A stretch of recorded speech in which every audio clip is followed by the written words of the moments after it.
with the rebates and everything that the customers were able to take advantage of, it's a fairly good return on investment. They get to pay it off in 7 years, and it's a big printing facility down in Bedford, Virginia, so it's right by Roanoke. So. Yeah, but apart from the YMCA, just like Sean described, we've done a couple of other big commercial projects, and our building is one of them. It's a 130-year-old industrial facility that we just we covered the roof entirely in solar panels. So it's practice what we preach basically. So we can bring our customers over and show them exactly how the systems look and how they spin the meter backwards basically, and that's literally what happens. Up until they changed it with the digital one. It's not that. Have you ever thought, well, I always thought that whether there was any ability to combine a solar business with a kind of further insulation and other kind of weatherproofing to do, kind of a whole energy retrofit. It's definitely something we thought about, like energy audits. Yeah. Figuring out. And And so that's you something can we do always solar recommend. and do some additional insulation. You can, obviously even leverage.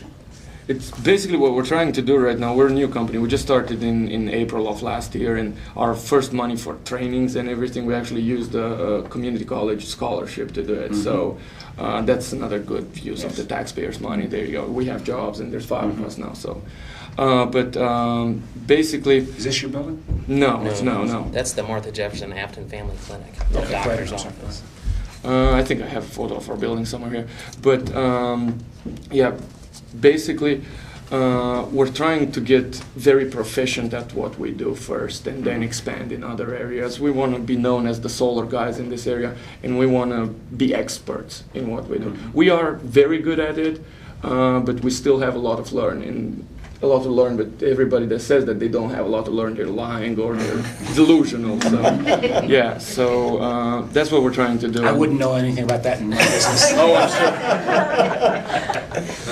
So, these are the panels on the YMCA's roof. Oh, wow. Yeah, and that's only a quarter of them. They're getting 1,600 square feet of collector up there. We're literally covering the entire roof. And hasn't in the last just 2 years alone, pricing on the panels and everything just continues to drop dramatically? Considerably. And the only problem, not problem, but these panels were made in China? No, absolutely not. This is one big difference. We do not source anything from China. Everything that we buy, we make an effort to buy American. The thermal panels that we're installing in the YMCA, they're made in Jacksonville, Florida. Everything that we put up on this roof is made in the United States. The aluminum came via truck last night from Southington, Connecticut. Southington. Exactly. So even the zip ties that we use are made in the States, and we made it. Trust me, it's difficult to find zip ties made in the States. So yeah, we do have on the thermal panels. It's a little easier to basically use US made. On the electric ones, it's a little more difficult. We make a point to, if we have to, reduce our margins and reduce our labor costs, whichever way we can. Basically, we produce a lot of brackets and everything locally here. Bob Rouse over at Southern Stainless is producing stuff like that, and basically that allows us to keep a lot of. Didn't Bob also help with the financing on this? Yeah, Helped with the financing before you got the reimbursement. That's Exactly, great, yeah. exactly. So, but even then, we didn't buy Chinese panels. Even when we have a stiff competition, worst case scenario, you end up buying German panels. They still come from a country that has high labor standards and good environmental. How much price differential between an American and a Chinese at this point? On a large project, it'd be thousands. Yeah. It is hard to compete with people that are bidding Chinese panels. Yeah. Because they subsidize it all. They subsidize it, and their labor standards are lower, and it can be hard to compete. But we try to get people to understand that it's not only just an American product. It really is a better product. The panels that we use that are made here in the States, and so far, we've sold jobs that we were a little bit higher than the people bidding the Chinese panels, and we still made the sale. How much penetration? Is it 10 to 1? I mean, how do you size the market at this point, and what the growth opportunities are?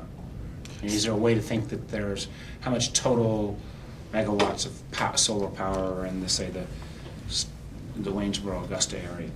Like how much business do you think we would come up with? Well, yeah, what I'm just saying is, is it half of 1% at this point of total power? What's your total output gosh. of all of the? Half of 1% would be nice. I think it's much smaller than that. We probably need a lot of zeros on this table.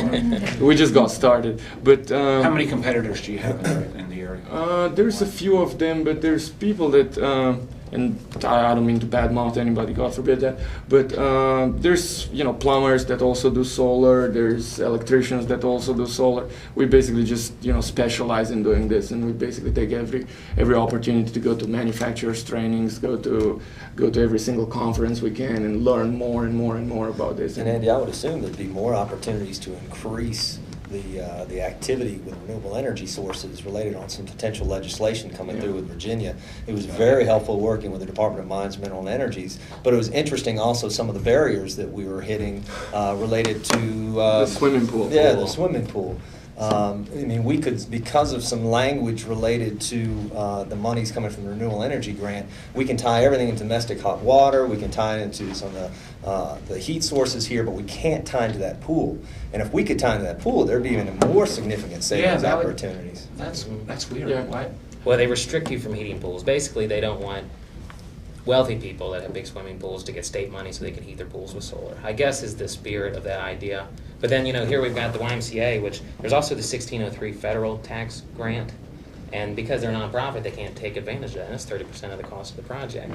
So there were a lot of barriers. But that 1603 federal grant is a very interesting thing that got kind of canceled, and you guys might be able to do something about that. Right. All of the energy conservation tax credits all expired at the end of the year, and there's a question of whether they get renewed. One of them, if you want to make your list of all the crazy things the federal government does, one of the ways the federal government,